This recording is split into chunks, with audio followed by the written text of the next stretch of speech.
Hey, gang. So it was all ready. Everything was happening. Everything was happening. And I was not live on where I was supposed to be live. So Friday fights, politics for the rest of us is up the middle.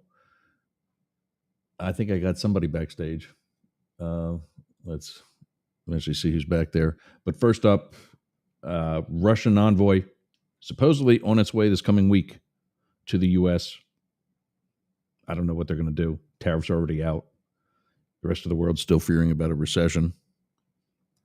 If you don't believe me, look at the $2 trillion worth of stocks that we've lost this week. Remember the baby formula shortages? Those of you in Australia, maybe not so much, or around the rest of the world, but here in the States, baby formula shortages were caused by one of the major plants that produced it to have a lot of issues. Apparently, they're still going. So we have that to look forward to. In addition to another big Atlantic hurricane season, 17 storms predicted to be on the way. I don't know how they can't predict the weather accurately for 10 minutes from now, but they know how many storms are going to be in the next 10 months. Whatever. A win and a loss for voting rights in Wisconsin. Stay tuned for 2 hours from now when Sportcat's Daily Gazette will be right after us here. But first up, like we talked about, the fear of a recession and European reaction to Trump's tariffs knock off more than $2 trillion. And I did that countdown thing today. I don't know that I'm going to continue to use that. It's kind of a pain in the ass. You know what time it is. Let me see. There we go. And I couldn't share my screen because I was on another screen. The countdown is not the same as this. Anyway. Fear that Trump tariffs will spark recession wipes out more than $2 trillion in value of U.S. stocks. Let's see if anybody's backstage. I see one. We get the homeless conservative joining. Busting on Hillary Clinton's balls the other day. I saw that. Yeah. I mean, I'm busting on everyone's lately. You bitchy? What's the matter? What do you mean what's the matter? We're in a stupid trade war for no reason whatsoever that's going to wreck the United States economy and our standing in the world for the remainder of my life. And no argument there. Yep, no argument there. And Hillary Clinton thinks she's, going to get onto the Trump administration about her signal stuff, which is just hilarious to me. But what? No, yeah, I saw that. I didn't get to see your whole video on it, but it wasn't just about her. She just got the thumbnail. It was about a lot of Democratic hypocrisy. We call that clickbait. Well, no, she was the first person I talked about. I'm just saying I also talked about a lot of other Democrats that are equally hypocritical. Yeah, but I agree. In fact, we used "you got to be kidding me" as a hashtag a week ago when I have the different background behind us. I used "you've got to be kidding me" as a hashtag because, yeah, there they are saying lock her up. Right. No, I mean, to be totally clear, and I was clear in my video, the hypocrisy is on both sides. I just think that the Democrats tend to do the bad thing first and excuse it, and then it gives Republicans the permission structure to also then excuse the behavior. And I'm tired of it, but no one else is apparently in America. So it's just me. What you're saying is if the Democrats would have held themselves a long time ago to a higher standard. Not even just like a standard. They should have made it. Like, I think it was worth making a big deal of Hillary Clinton's thing. I think it was worth making a big deal of Joe Biden's preemptive pardons. I think there's all sorts of things where it's like, it was worth putting a line in the sand and saying no. And especially, like I said, what would Democrats have had to lose from like impeaching Joe Biden for the preemptive pardons, for example? He was already very unpopular. They're very unpopular as a party. They would have lost nothing from that. They actually would have probably gained political clout from it, but they can't even get out of their own way to do the right thing. But you know what? Just because there's preemptive pardons and we haven't seen that before doesn't make it wrong. It was wrong. Good morning, gents. Because are we on air? Well, case closed. Are we live? Of course we're live. All right. You're late. Of course we're live. It's 11:05. I thought you were gonna play some 10-minute video about some kind of stuff like you said. Howard Stern, blah blah blah blah blah. Used to do Yeah, the you know what? thing, and when he was on I've the been air, and do it well. I'm doing daily thumbnails now too. So I'm taking a little bit more time for that, and I haven't had a chance. And didn't have electric most of the morning. The electric company is wrenching on some things at the house next door, and it took me out too. So, biggest thing is, of course, we're in a trade war. Do you guys finally admit that there's a world war going on right now? Trade war is not a world war. It's just not. It's not the same Yes, thing. it is. It's not. It's not the same thing. What They're about not going to call this World War III. They're going to call it a trade war. They're going to call it Trump's trade war. No one's going to call it World War III. What? No. I'm not talking about just the trade war though, because Matt and I were talking about that when you were gone. The different ties from one side of a fight to the other, and how they're all interconnected to the other fights that are going on throughout the world. Then you'd have to say we've been in a world war since the last World War, and I don't buy that explanation.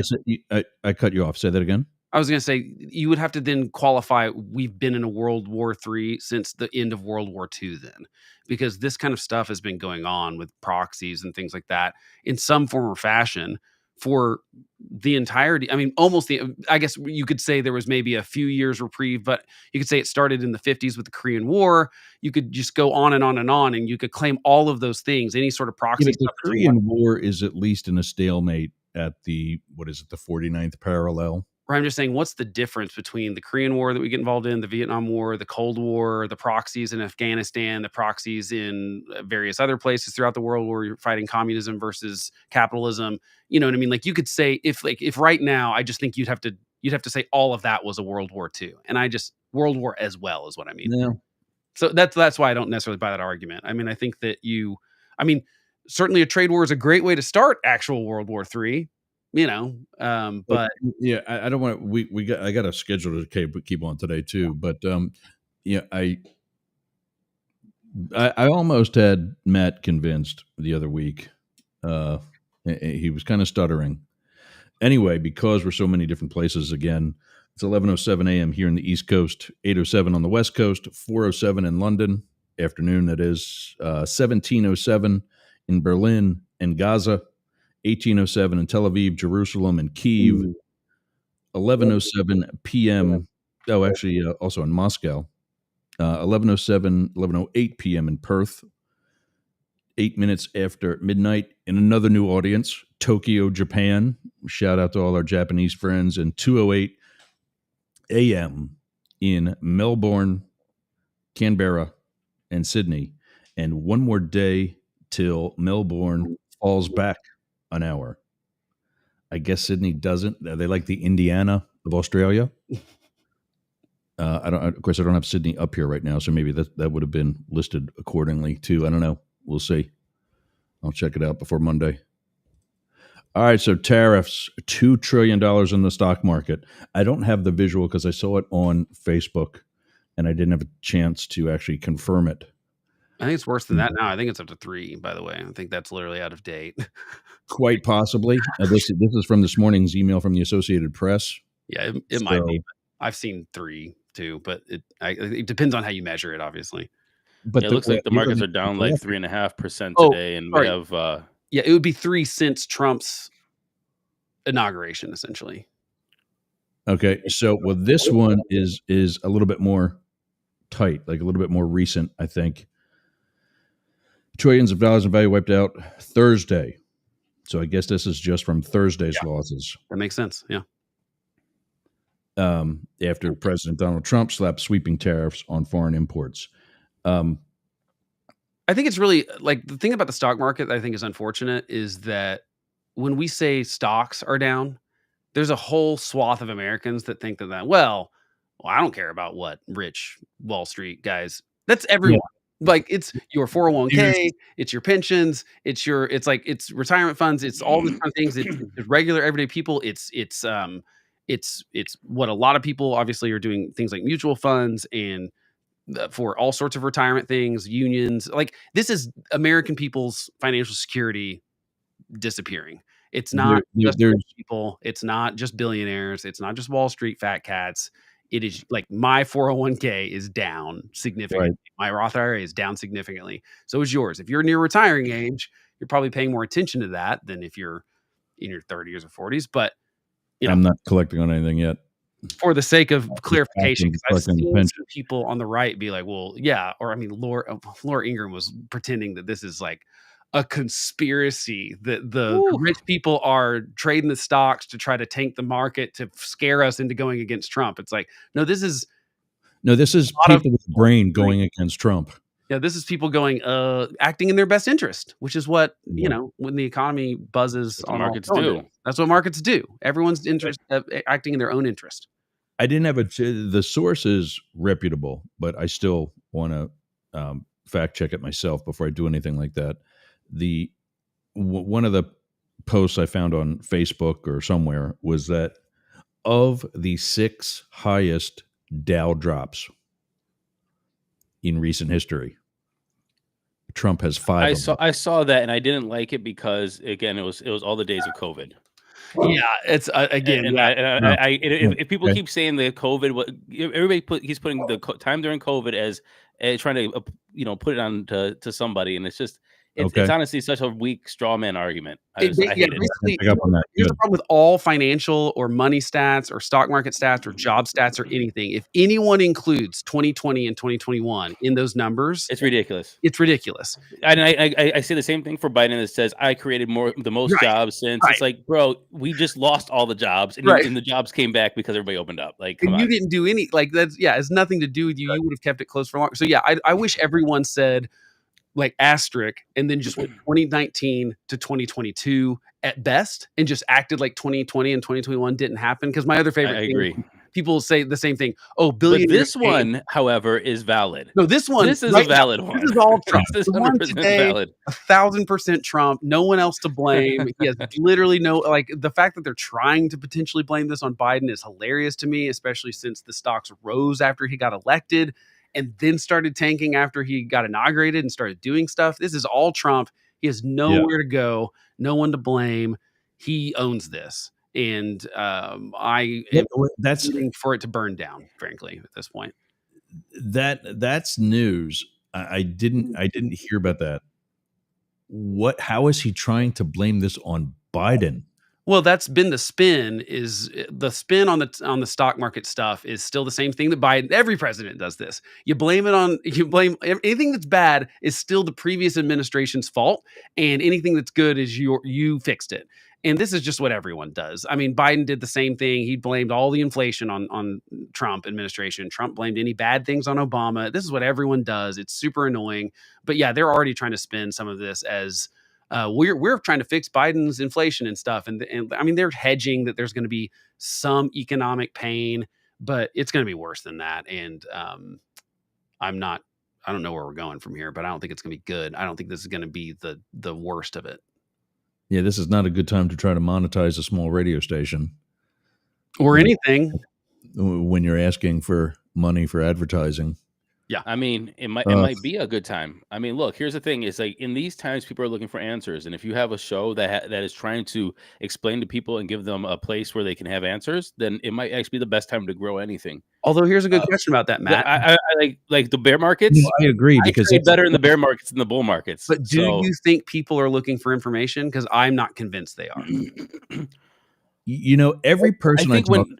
Here's the thing. Go ahead. I'm sorry. Hold on a second. Yeah. Every person I talk to, when I say what we do here at Up the Middle, they take a step back and they tilt their head a little bit and they go, "Oh wow, I really like that," or "That's really interesting." And it's not the interesting like, "Oh, that's interesting," as in like they're being sarcastic and trying to get away from the conversation.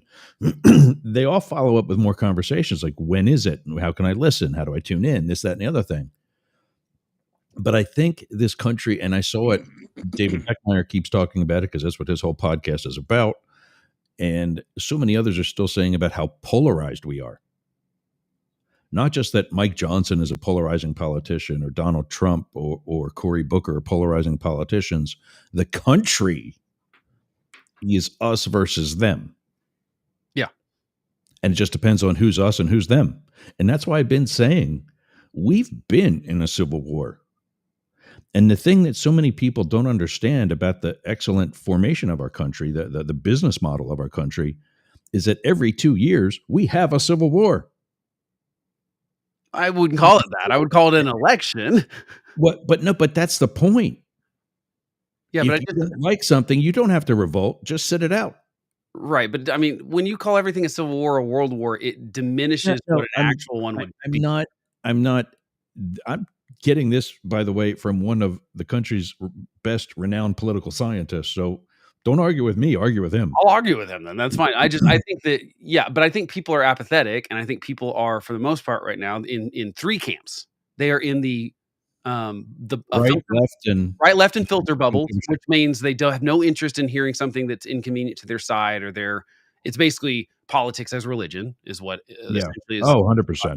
And then there's a third bucket, which is a lot of people I talk to that have just completely checked out because it's too overwhelming and they can't figure out what's right and wrong or what's true and what's not true because so much Right. of the media has followed those two other camps into like you go look at Fox News's website and it's hilarious how they're trying not to talk about. Yeah, no, I agree. I agree with Blake. economic Like there are people that are going to go, they try to tune out, but like in a bear market or any kind of like despair market, if you will, that's when you really get your core people. Look, I during COVID, I started a podcast called Coronavirus Talk, and you know, I went from 0 to I think 5,000 listeners, daily listeners, within a couple weeks. Yeah. Look, when people have this despair, when they have this trying to find answers, and if you have a good place to find some of those answers or a good conversation to help them kind of reconcile some of their own beliefs, then I think this is still a good time. Now, to monetize,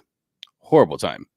Yeah. To grow, still a good time. Yeah. By the way, Yerks, can you send me the link where you're streaming on YouTube? Yeah. Thank you. If you put it in the private chat, because I just looked on YouTube and it's not there. You might be looking at the show's page, and we got dinged this coming Monday. It'll be 2 weeks ago. The Monday edition, the Monday episode, it's search this one. I'm sending it in the private chat. Or I can put it in the other chat. Everybody's already watching the other chat, so we usually stream to two channels on YouTube. Talk TV 24 and Yerg's Up the Middle or something. It's the Up the Middle only channel.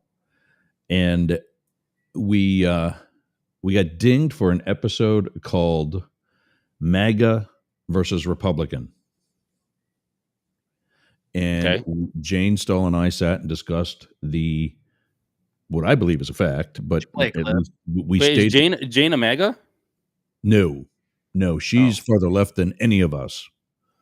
And so she kind of balances out Philip. And then you two. I'm Jane Stahl. That's pretty good. Yeah. So that's the whole point is, we really are from the left and the right. And that's why I would really like Philip to do more than just, and he's got other projects. You've all got other projects. I get that. But I would really like for a conservative show to be on Yerg's Radio. Blake, you said you're not ready yet. Philip's doing something. I have no idea what, but I do I'm looking for conservative stations too to put this show on, like we were supposed to be on America One Radio, which is a progressive station in Atlanta. It's never going to happen. There's no conservative media outlet that's big enough that will let you run stuff that's not nice to Trump. It's not going to happen. Their audience is not interested. I think Rumble will let you do it. Well, but Rumble's just a platform you can throw stuff on. I'm saying like no conservative radio station. Conservative radio stations play Dan Bongino and Tucker Carlson. Of course. So if you're talking about like leaning radio stations, but I'm talking about America One Radio is a station just like Yerg's Radio. It's a hobbyist. Okay. I just return emails. Yeah. That's how I got on, was hitting their contact tab on the website. He emails me back, says, yeah, great. We got an opening on that spot. Here you go. And since then, we're still on the schedule. If you go to AmericaOneRadio.com, we're still on the schedule for right now. I've been asking people, here's this. I've been putting this up. Ken, get in the chat and tell them I'm right. I've been saying, go to AmericaOneRadio.com and ask them where the hell I'm at. I'm on the schedule, but they got some other show playing now. And that's been since like the end of January. I want to be on a conservative station that's a hobbyist also. Yeah. That's willing to hear everything. And I think that's the problem, though. Is I think just a lot of people are not in. I mean, I think there's a market for people that they're aren't not willing to do that. I think most of them just aren't paying attention to political media right now, and so getting no, actually, a lot of people I've talked to are seeing growths again in their listenership. We are. We've probably got a couple hundred people right now on Jurg's radio alone because we've been getting that daily. Yeah, it's just it's frustrating because I feel like this is not. I feel like people don't understand most of the stuff that's going on. I feel like we've got a generation of politicians that are just not good at explaining things to people in a plain way. And that is bad. And then we also then have media that, for the most part, refuses to do so because if it's inconvenient to their side at all, because we've turned this into like a tribal sport. I want to push back on that, actually, Blake, because I just want to defend the politicians for a second. Yeah, you got to be with your people. Shut up. No. Explaining things. Wait, hold on a second, Blake. Are you out of heat? You look like you're cold. It's cold. I have had the windows open all night, so it's like I don't know. It's pretty chilly in here. But I know I just had my arms crossed because I'm playing with this stuff. But aren't you right in the middle of that storm that's coming through, though? Yeah, it's been cold and rainy the last couple of days. Okay, right. So without the ADD distractions from Europe, so look, I still want to blame social media. Some of these things you said, explain things, simply and plainly. You still need time to do that, and social media puts it into sound bites, into clips, into TikToks, and into And so even if you can explain it very simply, you still have to explain it. These are complex topics that you want to turn into a soundbite that says, "Oh, this person bad," or "Orange man bad," or "Biden is has dementia." That's how you explain it these days. And so I really don't know how you plan to explain tariffs and trade and all these things in a soundbite that is, I don't for modern audiences. If you will, go on Joe Rogan's podcast and do it. He has an audience and he talks for 2 and 3 hours to people all the time. And there are clearly people that are willing to listen to people for 2 and 3 hours. And I'm saying most of the politicians are not willing to do that because they can't. Well, that's not what you said. And I just want to say that, yes, I agree with you there, but it's not like, hey, they don't have to explain things simply. Well, that's not the simply everybody's looking for. The way to do this is for conversation in long form, but right, but I still think there's a simplicity there that's missing, even in long form. And what I'm saying is like explaining it to people in a way they can understand. And like right now we have a bunch of like on the Republican side with the tariffs. First of all, most of them are just lying about how tariffs works. Like Donald Trump does not understand how tariffs works. Like he's an idiot. And it's not really that he's lying; it's that everyone around him is lying. We got to stop saying that. That's literally no. When it comes to tariffs, he's an idiot. I don't think he's an idiot. He knows exactly what he's doing, and his guys know exactly what he's doing. I don't think so. Well, can we just stop trying to? Don't try to sugarcoat or try to mask the fact that somebody knows what they're doing, and then they're doing and then the thing that they're doing is hurting people. No, you're like, well, he's stupid. No, he's not stupid. No. But I really do think Trump has a fundamental misunderstanding of how the economy works. I do not think he absolutely does not. Him don't. But the people around him don't. And if you think Donald Trump is actually the one steering the boat, that's where you're misleading. Who is steering the boat other than Donald Trump right now, Jurgs? He's the only person steering the boat. There's no one else. Elon Musk, for one. No. There was, if you go back and look at 1.0, there was a committee of people that were really guiding Donald Trump, as any presidential administration should be. It's called a cabinet. Right. They were pushing back on his bad instincts, and there's no one pushing back on his bad instincts now. I'm going to find you a quote. I really look. Pushing back on his bad instincts, but that doesn't mean there's not somebody pushing. I just disagree. This is all by design and by plan. This is not like, oh, I can't believe the market went down. They want the market to go down. Oh, I can't believe there's gonna be hardship. They want there to be hardship. This is a plan, and I totally disagree that Donald Trump is stupid, that everybody's stupid, that this was an unexpected result. This is 1,000% expected. What evidence do you have that Donald Trump understands how tariffs and trade work? What evidence do you have that he doesn't? Look at the way they formulated these tariffs. It's asinine. Have you seen how it happened? Okay, See, but this is the thing, whole and thing is it's definitely a Donald Trump. deficit. Donald Trump is doing a lot of things at once and pushing it all in your face and getting everybody confused. Donald Trump does not want to be president. He wants to be the authority, Right. period. Exactly. He With all wants to use this the- as a wedge, and for people to have to come to him and beg him to 100%. give him. So can I Yes. give you a quote real But quick? that's just one thing. But look, I think here's the thing: is like, what evidence do I have that he knows what's going on? You don't need to have evidence about one specific thing that he knows how a tariff works. Which, again, if you think he doesn't, then I think that you are just literally putting yourself in. You going just think into the he's fight with one lying hand. when he says the other country's going to pay for it? I think he's just lying. Absolutely, Okay. absolutely. Yeah. But let's just look at the evidence that what they Mexico have wasn't going to done. pay for a wall. Looks, yeah, exactly. He didn't know that. He knew exactly I Mexico know. was I'm going not to pay talking for a about that. wall. I'm talking about specifically on tariffs. I see no. Look at the way they did these tariffs is they took the total trade deficit between us and another country, and then they took what they export to us and they did math, and then they divided that in half. Look, stop. We understand how that works, Blake. But let's listen to me here. But The evidence points that this number one, he wants the rates to drop for the Fed. Jerome Powell already told him, he's like, no, I'm going to do it is actually I feel fit for the economy. He wants her in the economy. He wants people to lose their jobs to make sure that they can drop these rates. That's number one. Number two is that the companies and everybody, they want people to be employed. They want cheaper labor. So how do you get labor down? Is you make hurt in the economy, you make people need to go to work, you need people to go out to their houses. You do that by tanking the economy, making things expensive. This is exactly what they want. Look, out. This is why I think this is a racist administration, because you don't pick out the people that already want to work at the crappy jobs that now nobody's doing. And so, but that's the thing is you're gonna keep getting these people in here. Second, pennies on the dollars, dude. Like the markets are going down. People are buying this up. If you are liquid and you have capital, I hope you're buying. And if everybody's fearful of the markets, trust me, when these rates lower, when everything when they start to retract these tariffs, number go up. Somebody's going to be holding these stocks. Somebody's going to be holding these bonds. Somebody's going to be holding these companies. Somebody's going to be holding the gold. Somebody's going to be holding the Bitcoin. I think you're giving Donald Trump way too much credit. I don't think Donald Trump planned a day and ahead on any of this stuff. If you think that he just said tariffs and we're going to put this down without all of this, I absolutely think that you're just literally going into a fight with a world champion, thinking that you're going to beat him because you haven't seen him train. Can I give you a quote, dude? Can I give you a quote? I believe very strongly in tariffs.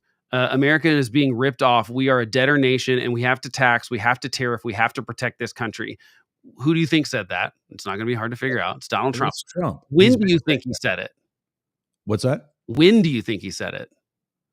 This is from 1988. Yeah, probably on Oprah. Who cares? Him talking about Japan. My point is, this is the only ideal that he has. This is the only policy thing that he's been consistent on for decades. It's the only one. There's something else that's timely with that particular quote being in 1988. He's been accused of being a Russian operative since 1987. Yeah, and I don't buy the Russian operative stuff. It's 100% I do. Well, This is all because his whole presidency is because he wants a Trump hotel in Moscow. Y'all are giving him way too much credit, in my opinion. Like, I don't think I just can't believe that you have him surrounded by some of the smartest and richest people in the world, and you think that they're all morons. No, I didn't say they're all morons. I just don't get what you believe is happening. You think they're just after the break, I'll tell you what I believe is happening. That's fine. Everybody's just so stupid. No, I didn't say everyone. I said Donald Trump. Just the one person. Come back. Oh my gosh! I'll tell you exactly what I think after the break. I think Blake is confusing stupid with being controlled. I think that's what's happening. Well, but we'll find out more when we come back. When we do come back, we got that. And then also the Russians are coming, supposedly. We should talk about Cory Booker too. Yeah, we will. That wasn't on the original thing, but we can put that in. Absolutely. All right. This is Up the Middle. We'll be back right after this. What are you doing later? I'll tell you what I'm doing. I'm going to the gym, but not just any gym. Momentum Fitness and Wellness. Walk right up to the door. There's a QR code on the door. You can sign up right there. You've got no excuse. But not only that, their equipment is amazing. It's kept up well. It's expanded. There's stretching area. There's CrossFit. There's hardcore training, a dedicated area for stretching, dunk tanks, sauna, everything you need to get that Hernando beach body or keep your Clearwater beach body. You can train with your shirt off, you can scream, you can yell, and you won't be intimidated either. Go to Momentum Fitness and Wellness on US 19 in Bayonet Point, Jasmine Estates. Build the momentum at Momentum Fitness.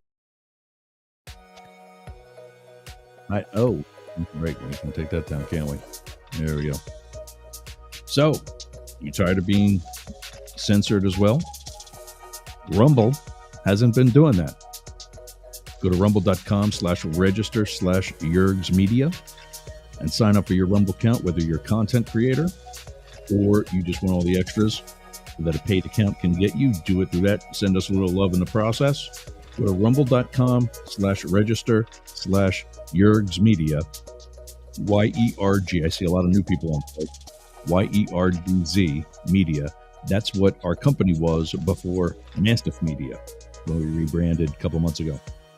Rumble.com/register/Yergs if you're a content creator, or if you want this show somewhere else, if you're a conservative and you want to be with your people, or you want other conservative stuff, that's what Rumble does.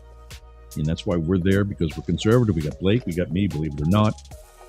I go both ways. There's that joke.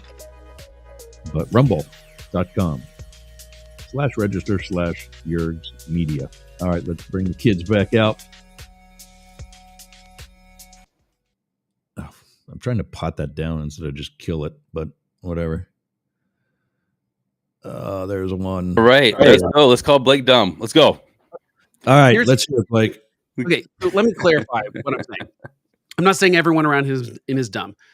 What I'm saying is that Donald Trump is fundamentally does not understand how global trade works. And he doesn't even understand, for example, if he was really so smart, in my opinion, he would not have had to threaten the tariffs, take them back, threaten the tariffs, take them back. We're on round 4 of this. Yeah, that I don't understand. And I don't think that was a good This is all a grand plan. He just would have stuck with it initially. The auto industry had to come to him and explain to him that this is much more complicated than you think. We don't build anything 100% in America.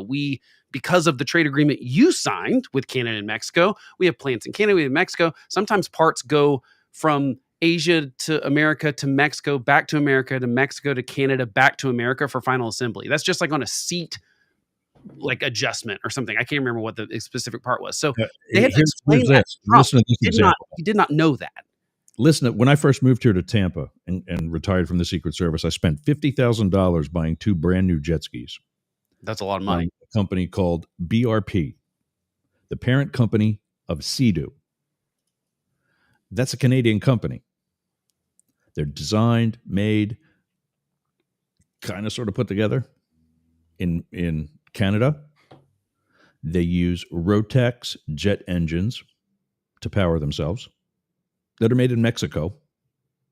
So they're shipped from Canada to Mexico through the United States, partially assembled in Mexico. Yeah. Then they're brought in to be sold.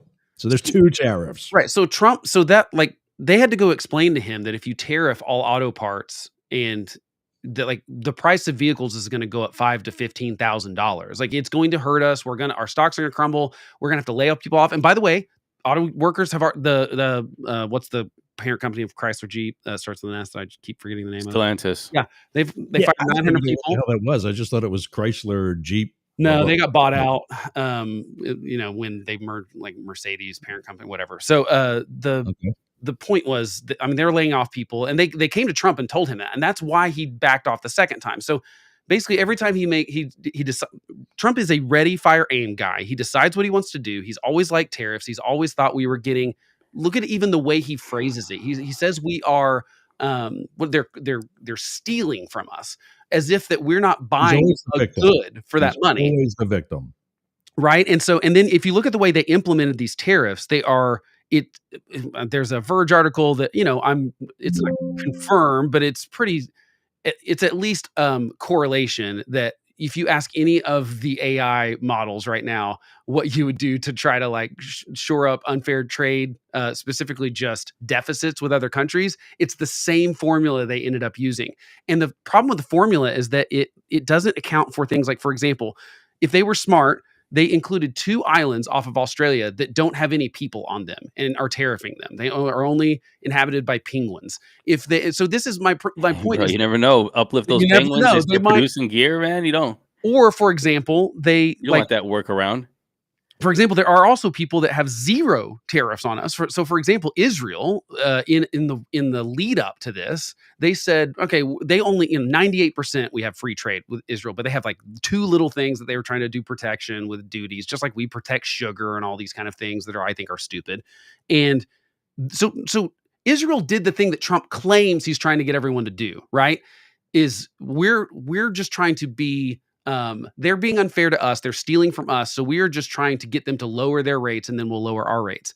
But there are tons of people, including South Korea, including Vietnam, that have very liberal trade policies with us, as far as like they tariff almost nothing that comes in. The reason there's a trade deficit is because we're freaking rich, and people in poor countries in South America that we buy fruit from can't buy our really expensive stuff that we manufacture in America because it's more for higher end stuff. So it's like it took into account none of that. It only looked at the bilateral trade deficit. That's all Well, it cares about. well, also China goes and sets up their factories in Vietnam and Cambodia and stuff like that to go and try to get around Right, except that tariffs as well. But we're also we are also doing that. We've been trying to encourage some production to be in those other Asian countries so that we weren't as reliant on China. And my point is, if you knew anything, there's still Chinese companies. That's the whole thing. Is there not Chinese all of them companies being moved over? No, but not all of them. I mean, there's been a lot of businesses that have been trying to get out of primarily China and be diversified to Indonesia and other places that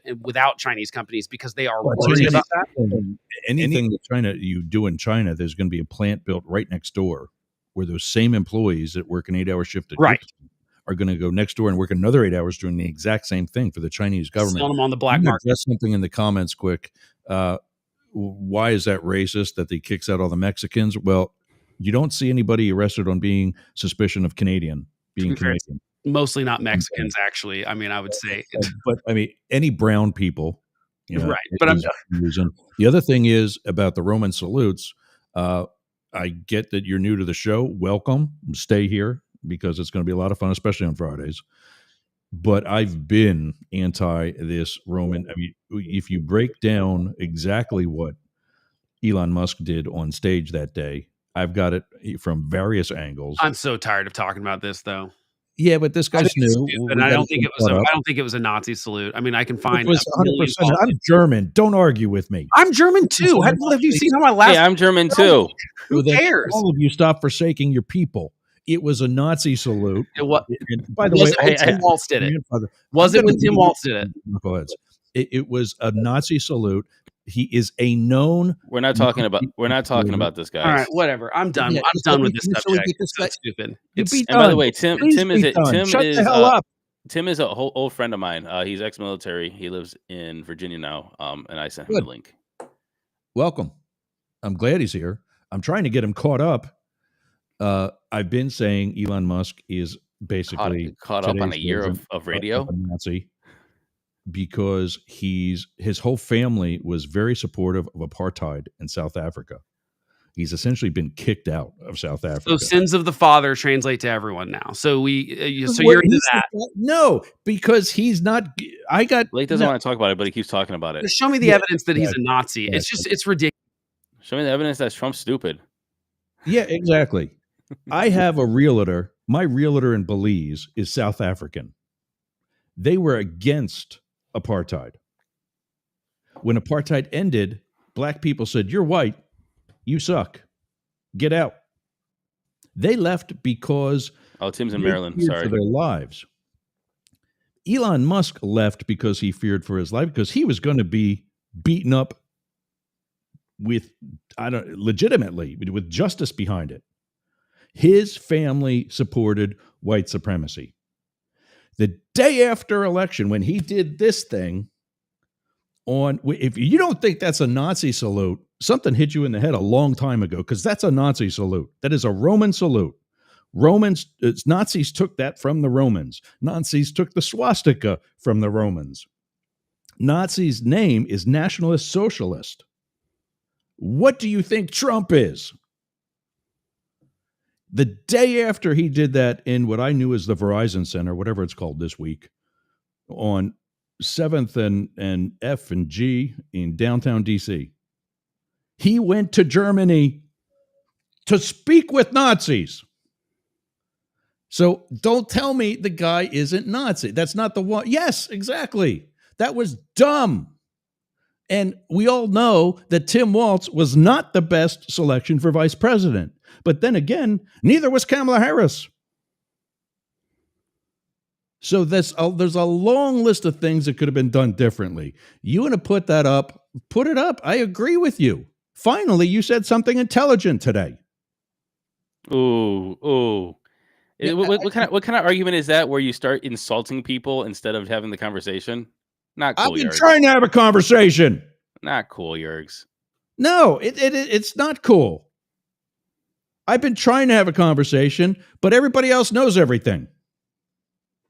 Maybe somebody who does this all week did a little bit of research, and somebody else is pissed, so she wants to come say hi. Did he leave now? Is his pussy hurt? So anyway, Tim, welcome to Friday Fights. Welcome to Friday Fights. If you're conservative, we might be hiring. Yeah, I think he's a reformed conservative. Yeah, well, I mean, so was, I don't know what the hell he was. Yeah, if I'm not going to put up with it though. I'm trying to make a point. You let him talk. He does this every goddamn week for the past year. It's time to start improving. Okay. I need more coffee. Clearly. Oh, do you? It sounds like you're pretty stressed out already. Maybe you need to take a hit of bong before you continue. No, it's just that I'm trying to bring this guy up to speed. He thinks he knows every goddamn thing. Let him go.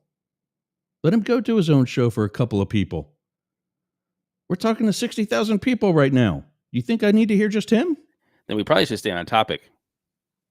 Yeah, well, we got to wrap that up because we got 4 more others to do in the next hour and 20 minutes. All right, well, you know what? Let's go to Cory Booker then. We talked about him earlier this week, but you're only here once a week, so this is your shot. What did you think? 25 hours and 4 minutes or something like that? So I think, and this can be an unpopular Democrat opinion, I think, I think that it was really good for Cory Booker. I think it was really good for fundraising for Cory Booker. I think it was really good for fundraising for Democrats. I think that the base wanted to see the Democrats do something. But I think that this is also the base doing something that will show the base that they're doing something that doesn't do anything. And so there was no filibuster of any kind of bill. It's not like this was about whatchamacallit of any of the issues that are on the floor of the Senate right now. It was Cory Booker doing a thing to do a thing that will help fundraising, that will help Cory Booker put his name in the 2028, that conversation, and also help fundraising. Other than that, what did it really accomplish besides, maybe firing up the base and having them have something to talk about? Nothing of substance. And before people start saying, huh? I wanted to ask you because I couldn't find it. What exactly was he filibustering? That's the point, and that's the point. Is like there wasn't any legislation that was stopped or changed because of that filibuster. It was just, honestly, in my opinion, it was showboating that they can use for, again, riling up the base or raising some money or whatever. But I think it's fundraising. I think it's Cory Booker putting his name out there. Yes, you can say that there's a lot of peripheral good from it, but I don't think that it was. It was just normal showboating. And then before people say like, "Oh yeah, but the Democrats are going to get their stuff together," I saw this meme going around the other day that I thought was a very good point. I can't believe it. I can't remember who the person said it. It might have been a right-leaning commentator, but they said like Democrats. They said Democrats, like you're saying all this stuff that you got to do, but what have you done? Like you lost abortion rights. You've not raised the minimum wage. Unions are leaving you. Workers are and wages are not keeping up. You're talking like every of these issues that are supposed to be Democrat, protect democracy. You didn't even have a primary. And so all of these Democrat issues that you want to throw out there, what have you done that says, you're really fighting and doing the things that you tell people and running you're going to do? Campaign finance reform, that's obviously out the window. We have, Elon Musk throwing as much money as possible behind races. And so it's really hard for me to get behind saying, like, look, at the Democrats are doing something because look at Cory Booker, when honestly, I think it was just symbolic at best. And at worst, it was just him, grandstanding and putting putting himself out there for 2028 and while raising money. Right. Democrats, this is not the way still. So the one thing that came from it that I'm really happy to see was he broke Strom Thurmond's record, who set that record filibustering against civil rights. So I think it's kind of cool that record was broken by a black man or light-skinned or whatever it is that he is, but that it was broken by some other than some Strom Thurmond wannabe. But also, when I found that there was some sort of procedure that it didn't say what the procedure was, or that it was just the normal business. Do you think that this is at least a start? That somebody with already a pseudo-recognizable name, definitely one in New Jersey, definitely one in the Congress, set this record, got all this press for it, especially during a time when Donald Trump and Mike Johnson, who also lost something in the House because the moms that are pushing for proxy voting apparently won. Yeah, actually, that's at least a start. Actually, my former opponent / now congressman, he voted for the proxy vote, and he broke with the Republicans. He's a huge Trump lackey, right? He worked in the Trump White House. Lackey, I would push back on maybe that. It seems like he's voting more so for. You know what? He's an interesting vote. That's all I can say. He's a very interesting vote. A lot of times he's with the Republicans, but sometimes he does break from the Republicans, like this time. And it does seem like that he's coming from at least his own moral foundation of.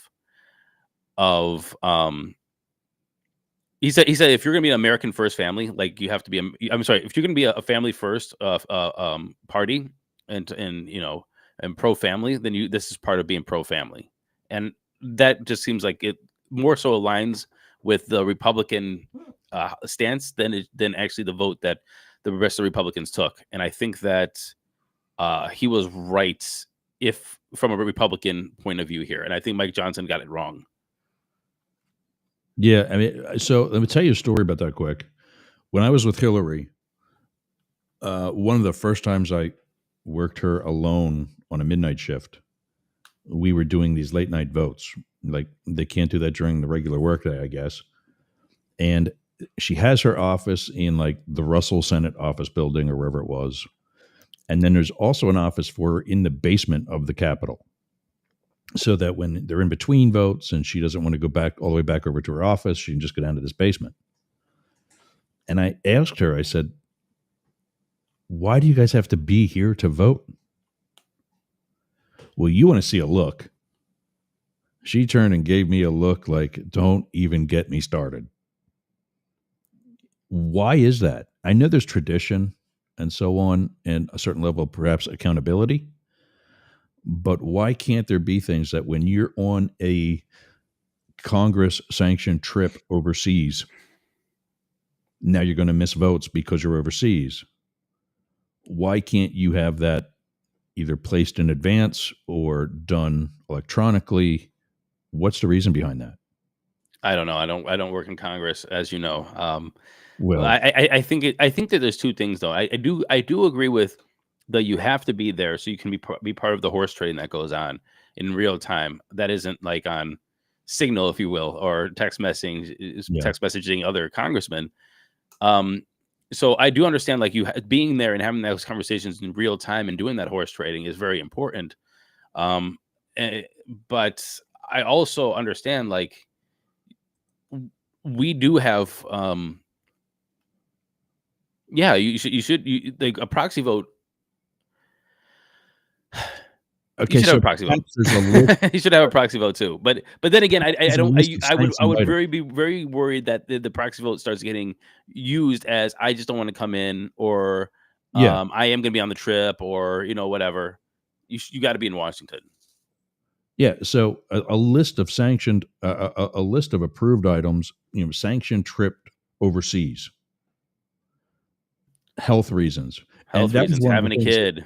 Yeah. Yeah, that was one of the things that they said about why Johnson didn't want to support the proxy for the mothers or parents in general, was because then a guy with a broken leg is going to say it, and this sick person is going to say it. Yes. Okay. Don't you still want them voting? And in the year 2025, when we do have things better than signal and other means of communication or procedures, don't you think that it's time to upgrade? I'll bring, just because I want to play devil advocate for my own ideas. Go ahead. But uh, No, it- we did have, I think we did have abuses of this too. Remember, we had the proxy vote, or we had, the Republicans had that one congresswoman in Texas locked up in the home for a while there, and she was proxy voting or something. And then we had Dianne Feinstein that was under the care of Nancy Pelosi's daughter, and she was like just being wheeled in and voting, and it's like, it could be abused in a way that, like, who's actually making the vote there as well, if you're not, somehow, monitoring that. And so, I understand the different reasons too. Like, how much can a caucus, or maybe a people of power, start to infiltrate different votes by just keeping them locked up at home and proxy voting? right. So we are about to lose in a couple of minutes some of our Hour One affiliates. Not everybody follows us for the whole show. If you're on 1400 AM or 107 FM KSHP in Las Vegas, or the UG.media, Channel XL in London, England, hop over to radiox.com.au in Australia, who covers us for both hours, or Yergz Radio, YERGZ radio.com, that obviously, you know where that one comes from, covers us for both hours, or go to yergz.com. This is a new feature that's less than a week old. Go to yergz.com, my website, and click on whatever the hell it is, live broadcast or whatever. It's one of the tabs at the top. And you can watch the bench clearing brawl that that Blake and I just had. Those are the three best, but there are others. WZQR Talks in Pineland, Florida, has the whole show. DNR Studios, Derek and Romaine, they were kind of like the Howard Stern and Robin of Sirius XM for the gay channel that used to be on. And when Sirius dropped that channel, they got dropped too. Well, now you can go to dnrstudios.com and use this website or the DNRcast app to follow us and a bunch of other cool shows. We're the only political show on there. So speaking of monetizing, that's a subscription service. So somebody's working out for it. Last thoughts on Cory Booker. I don't have any last thoughts of Cory Booker. I just think that, I just still feel that there's dysfunction within the Democratic Party's response to everything that's happening, that isn't constructive, and it looks like there's still more like, positioning for 2028 than anything else. And I would like to see how this plays out. Is Cory Booker going to be the one that the Democratic Party supports? I mean, remember, Gavin Newsom is out there, and he's the golden boy right now. You have people like, Josh Shapiro, and maybe even Tim Walz is out there. He's going to be in Ohio in a couple weeks, doing a town hall. I don't know why he's going to be here, but it looks like he's probably gearing up for some kind of. He's taking it on the road. He's taking a road. Like I think he felt like he got a little shafted there, that they didn't allow him to shine.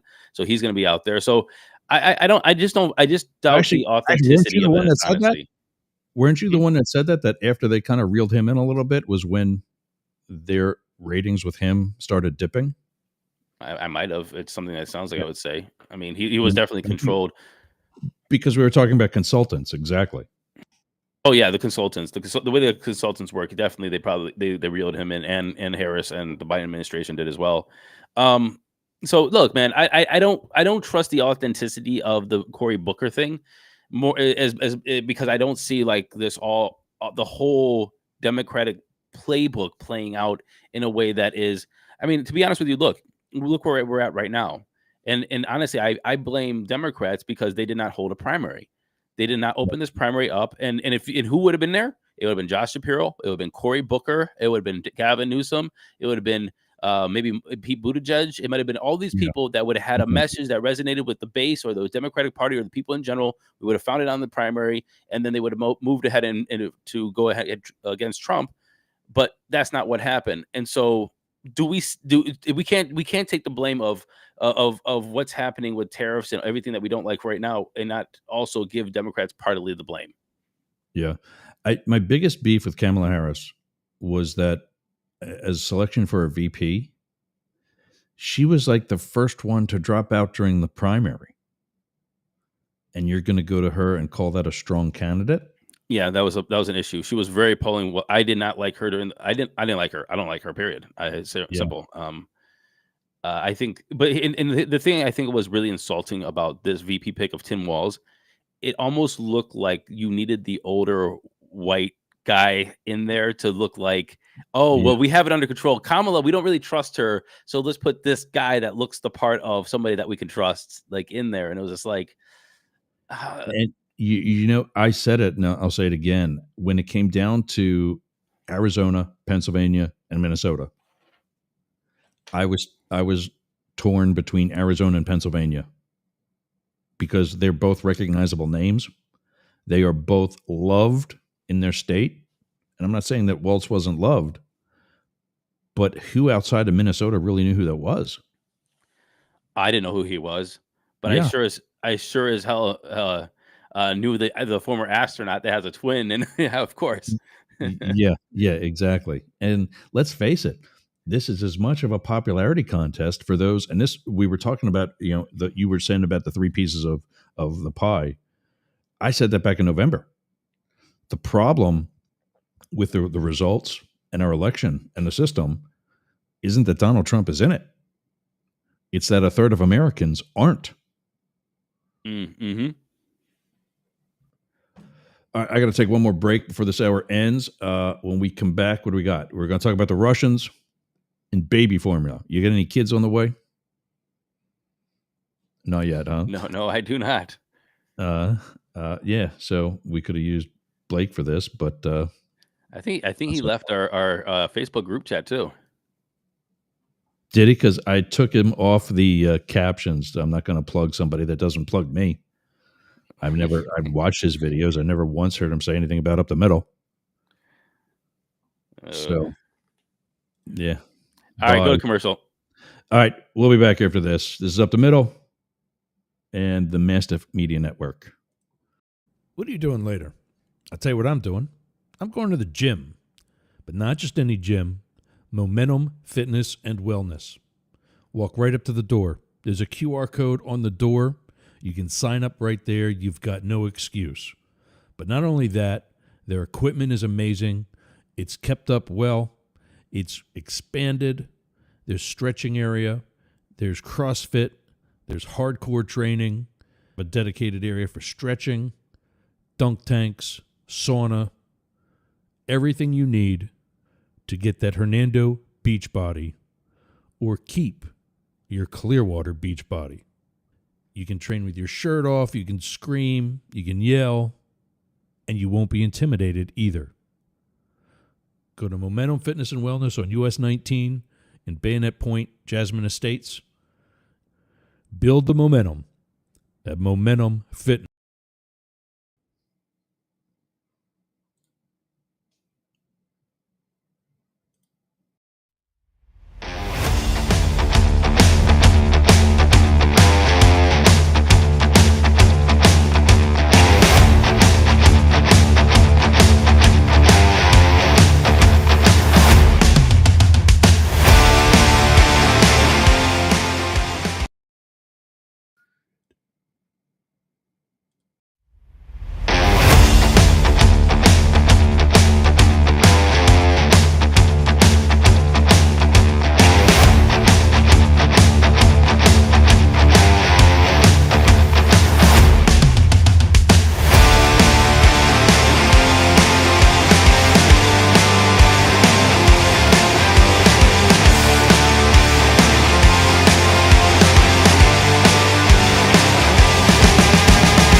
All right. Well, how fast can it change? There you go.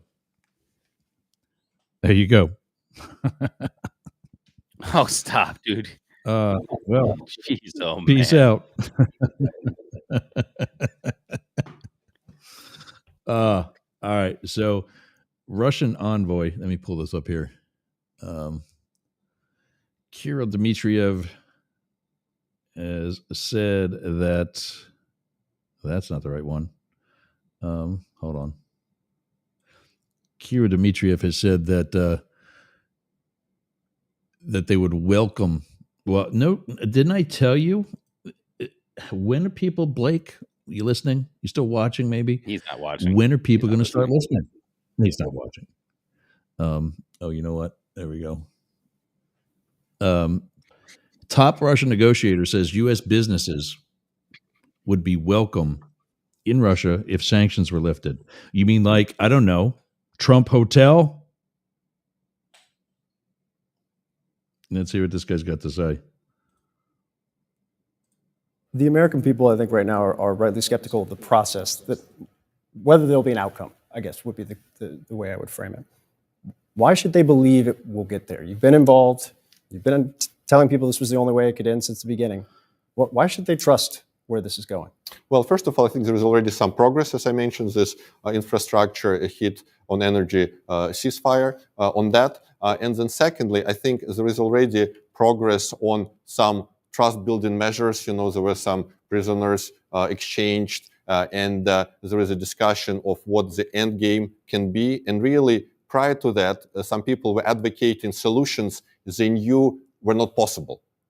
So there was focus to take a position that is not a real solution and to say, do this, knowing that's not possible. I think with Trump administration, we are now in the realm of thinking about what is possible, what can really work, and how we can find a long-term solution.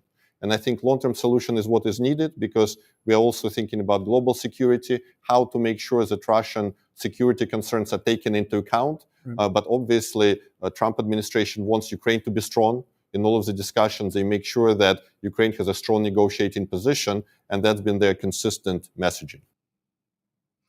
This is Heard Island. He's been part of an Australian territory. Is this you? Is this what you were talking about? What?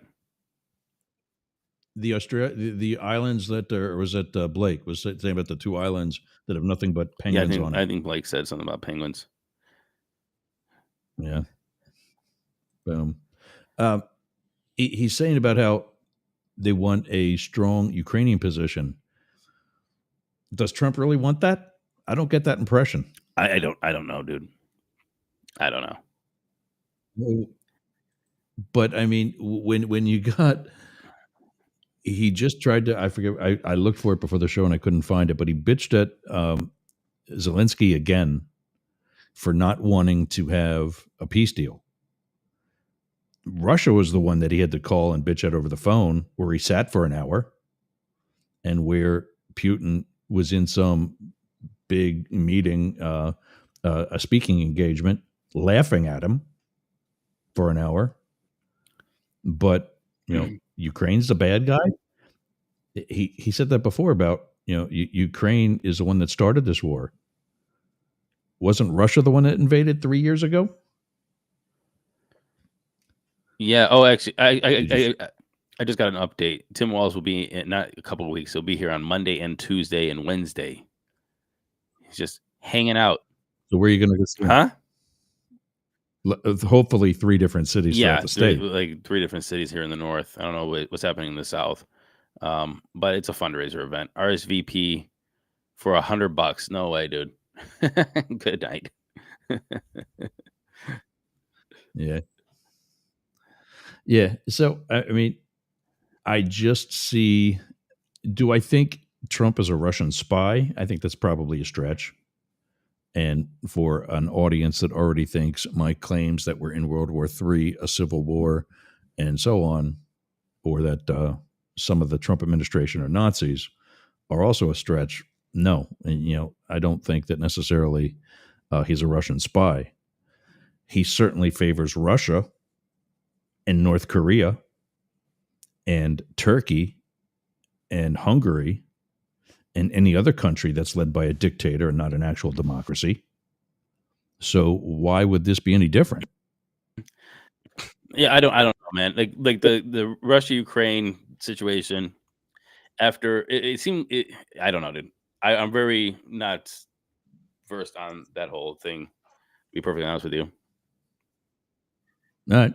Well then, how about baby formula? Baby formula. I'm definitely not versed on baby formula. What are we talking about? Baby formula. What happened with baby formula?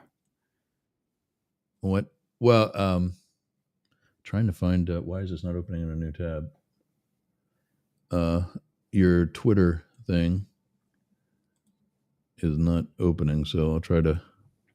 Oh, Trump just posted this on Truth Social. I haven't watched it yet, but apparently, Unusual said Trump is purposely crashing the market. Crashing the stock. Oh yeah, well that was kind of sort of. I mean that's absolutely my argument. Here's my argument with this, and it upsets me. We'll play this in 1 second, if you will. And just to rebuttal the person that just left and is not here. It's like I'm not saying that I agree with the. Okay, people want to just keep calling Trump dumb. And they keep calling this person that they're trying to fight against or their opponent is dumb, and they think that that's a good way to be smart and strategic and deal with this politically is by calling the person dumb. And I totally disagree with that. I would actually rather people call him smart, that this is a plan and figure out what is happening, because by calling him dumb makes everybody just kind of disregard that this could be a plan. And that there's strategy behind this. Like everybody called him dumb, and then what happened? The Supreme Court, he had 3 judges appointed, and they overturned Roe. Like that was everybody said, "Oh, he's dumb." Kavanaugh's stupid. Amy Coney Barrett, she's just dumb too. Gorsuch, she was stupid. Everybody just kept on saying, "Oh, these people are dumb," but the plan worked. And what he do is he ran on the plan. And so all of these different things that everybody's saying, like, this is why we didn't get all these Democratic agendas done. And this is why the Republicans keep overturning the Democrats, because we keep our whole strategy is like, oh, well, he's stupid. He's absolutely not stupid. And so if we keep calling this person stupid and thinking that none of this makes sense, then you're never going to get the plot and understand how this works and how to fight against it. Imagine if any general goes into a battle saying the other general's stupid. Like, what? Yeah, and that's the whole. He got there somehow. I don't think he's smart. I don't think he's stupid. I think he's calculated, and I think he's experienced, and that's what got him to where he is. He's not great at anything. If he was great at running an economy and business, he wouldn't have gone bankrupt. A great marketer. Yeah, but that's because our country buys. Frankly, it's because our country buys bullshit. Hey, look at the Apprentice. When he didn't win an Emmy, he said it was rigged. When he didn't win in Iowa, he said it was rigged. When he didn't win in 2020, he said it was rigged. Are we seeing a pattern here? And let me play this. I got to let a puppy out back. So I'll be back in a minute and 6 seconds. Trump is crashing the stock market by 20% this month, but he's doing it on purpose. And this is why Warren Buffett just said Trump is making the best economic moves he's seen in over 50 years. Now, here's the secret game he's playing, and it could make you rich. So why is he doing this? To push cash into treasuries, which forces the Fed to slash interest rates in May, and those lower rates give the Fed the ability to refinance trillions of debt very inexpensively. It also weakens the dollar and drops mortgage rates. Now, it's a wild chess move, but it's working. Now, you're probably wondering, what about his tariffs? Well, I'll tell you, it's a genius play. It actually forces companies to build here to dodge them. It also forces farmers to sell more of their products here in the U.S. to bring grocery prices way down. We've already seen this with eggs. Now, remember, 94% of all stocks are owned only by 8% of Americans. So Trump, he's taking from the rich short term and handing it to the middle class through lower prices. Now, I don't agree with most of those things, but I do agree that is the plan. Look, if you could refinance some of the debt, literally refinancing the debt, and by pushing the rates down and refinancing you need to do that. That's absolutely imperative. We printed, what was it, something like $12 trillion in debt since COVID. So it's like this has to be done. You have to do this. Second, there's a lot of money that was still sloshing around the market because of the low rates of before. This is going to weed some of that out. Maybe pausing inflation, which you're probably gonna have is stagflation off of all of this. And look, though, the people that are owning all the 94% of the stocks, like they said, 8% own 94% of the stocks. They're just going to own now 99% of the stocks, and it's going to be 5% of the people owning 99% of the stocks.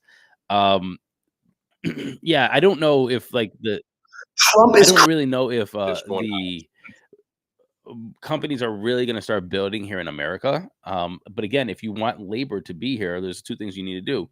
Number one is you need to find a way to get labor from all these different places. If it's Mexico or any kind of immigrant labor to come in, that is just bring labor in here. And also, if you want Americans to do some of these jobs, is you got to make it hard for American families. Where it's almost like they cannot not take any job that's out there. So I do think that this is all planned and calculated, and I wish people would stop saying that people don't know what they're doing. They know exactly what's happening. Yeah. From the link you sent me, there's some of our colleagues, one that we all know and love, Benny Johnson, is posting right now that the job numbers are booming. What numbers could he possibly be referring to when trillions of dollars are falling off the stock market?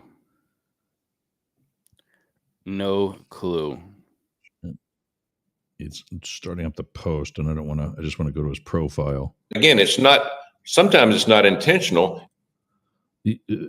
That's Tommy Tuberville talking. I don't know if you've heard that, but yeah, I agree with what you're saying, that he's crashing the market with things that he's doing. Like I said before, I think he's calculated. I don't think he's smart, but I don't think he's stupid. Like I said before, I think he's very experienced. After all, he went bankrupt 6 times. How stupid can he be? Well, perhaps pretty stupid, but at least he's learned something from those 6 times. And like I was trying to say before, he may not have people around him that are keeping him in check, but he still has people around him. And if this wasn't totally his plan, here's a shout out to, the gay community. His Secretary of the Treasury, who's gay, is also a self-made billionaire. Right. And he can't be all that stupid either.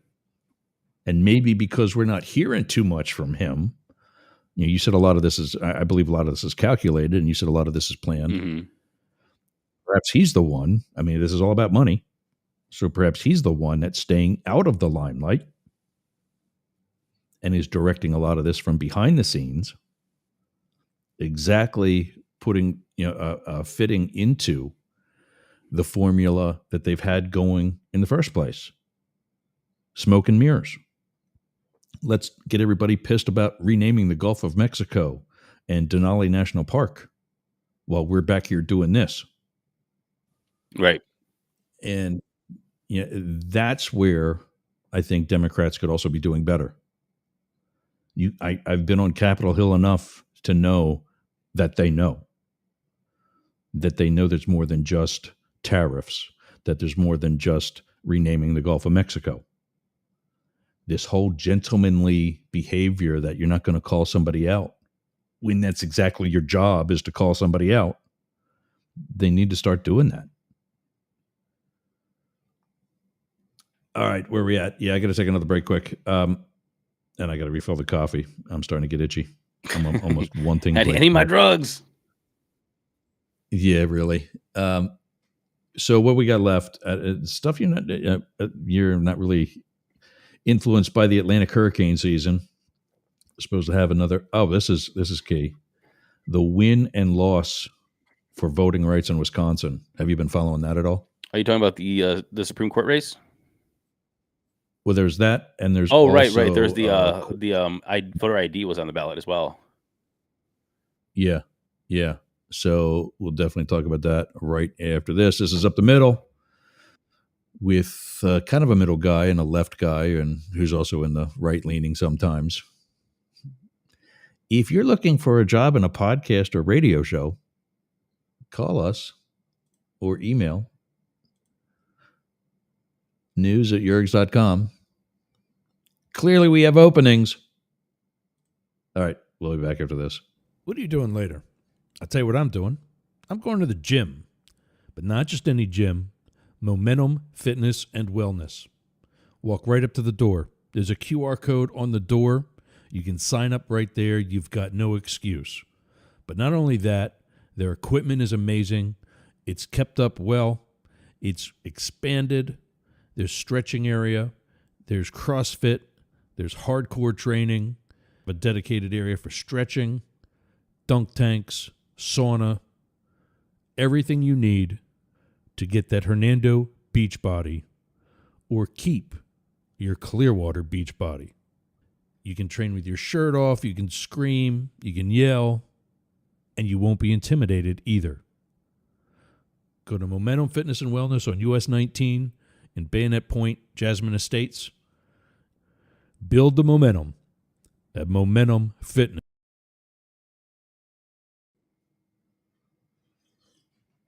I'm here, gang. Still here. Coffee in hand. All right. I think I got a tab on that too. Nope. I have an email open, for like show notes and such. But I thought I popped open a tab for it also. Let me pull the email. What are you pulling an email for?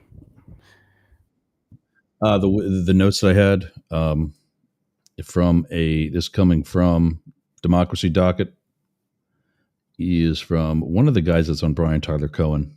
Another reason I wish Blake would still here, because he just even hates the name Brian Tyler Cohen. Is that opening anything up? It says it's a link. Mm-hmm. What in the actual hell? Copy link. Come on. Let's go. It's a link to the email. All right. So what are we talking about? Wisconsin. Okay. So Wisconsin. They voted for the liberal judge, and they voted for voter ID. Put the email up. Yeah, keep talking.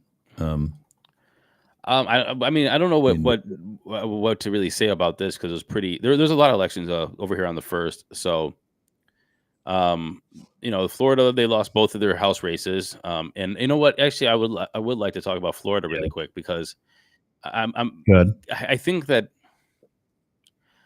I look, I lost 2 races. So, I mean, a lot of people look at me and go like, what does this guy know about running for office, because he lost his 2 races. So, you know what?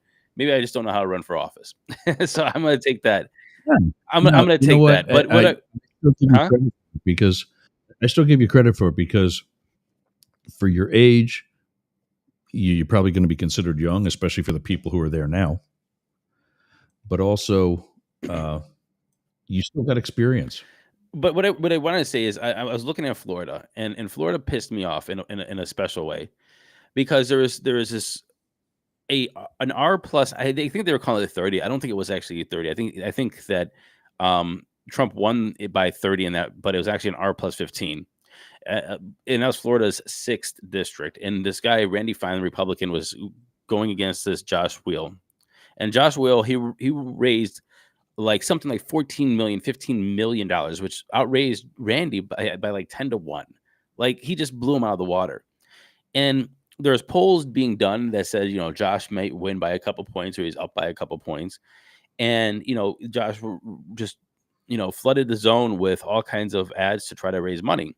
And at the end of the day, when the election happened, Josh lost by 14 points.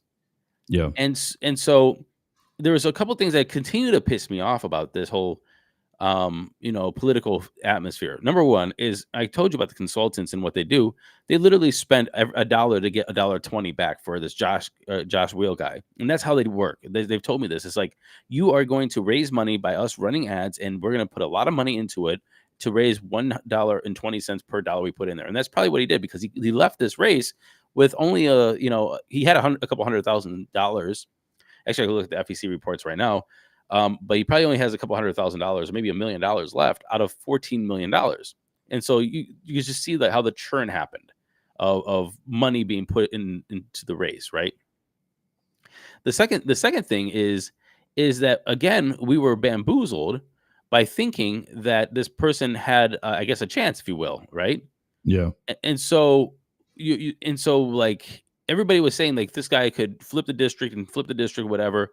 And now he lost pretty decisively. But the thing is with this is, then now Democrats are using this as saying, like, look, it was an R+30. You see the momentum, but they're not taking into consideration here of, one, it was one of the only races being ran at that point, in the country. So money was flowing in. Number two, that you're saying that if it would have been an actual nationwide election, there would have been less money coming to him. Way less. And so they're just able to, really go into everybody's, Rolodexes and pocketbooks, and just really start, trying to raise money, raise money, because nobody else was asking for money. And the other thing is that they're trying to use this as a way of saying, like, look, it's going to be a blue wave in 26, but again, it's a off year special election at a weird time, does not really equate to it's a blue wave. Yeah. It's just like, oh, this election happened in this one place at a weird time, and money did come in there, but he still lost. So it's like, anyway. So I think the Florida races were pretty interesting. But that's a bitch that I've had about the whole red wave, blue wave thing. My dad always taught me, don't pop off now. Pop off after you won the game. And now we get to say about the red wave that turned out to be a pink splash. Is that really what you want to be left known as? If you don't put that out of the I don't want to be known as a pink splash. It sounds kind of gross. Yeah, exactly. And I don't think Republicans do either. Wait till the actual blue wave knocks out the town, or the red wave knocks out the town. Then call it what it is. I just think so much of this is going to come back and bite you in the ass. But everybody does it anyway. So apparently I don't know what I'm talking about. But from the email that I got, Susan Crawford was the liberal judge in that was backed by Democrats. So it was a unilateral. Technically, the judges weren't part of a political party, I guess, but she's known to be supported by the left, and her opponent, whose name is not in this email because it's a left organization writing it, who lost, was definitely supported by the right, and particularly Elon Musk. Oh, there it is, Brad Schimmel. A comfortable defeat. Was that also kind of expected? Was this really up for grabs? From what I understand, it was.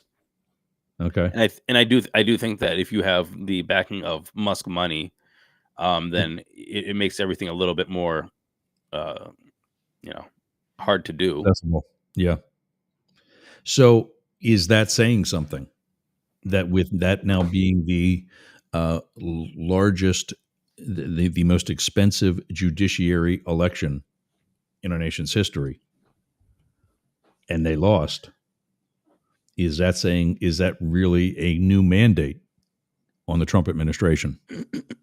No, I think it was more of a mandate on Elon Musk. Wisconsin is just, I honestly don't know about Wisconsin politics.